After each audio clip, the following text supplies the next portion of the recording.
আরাফার দিন সৌদির দিনের আরাফায় রোজা রাখবো নাকি বাংলাদেশের আরাফায় রোজা রাখবো, কি এই একটা ইয়া আছে না, একটা ইখতিলাফ হয়ে গেছে না?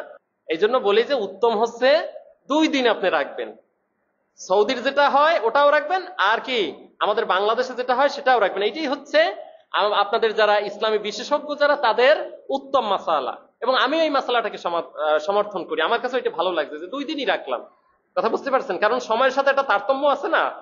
ঈদ, এটা তো আর ঈদ না, এটা কি ঈদ না, ঈদের বিষয়টা আবার ভিন্ন মাসালা। তো এই জন্য আমরা চেষ্টা করব যে আরাফার দিন, যেদিন ওইখানের আরাফা, আমাদের তো এখানে একদিন পরে হয় তাই না, তো ওই দিনও আমরা রোজা রাখবো। এখন তো মিডিয়ার যুগ আসছে, আপনারা তো সব দেখতে পারেন তাই না, আপনার ইন্টারনেটের মাধ্যমে বা বিভিন্ন অন্য অন্য মিডিয়ার মাধ্যমে আমরা সব দেখতে পারি।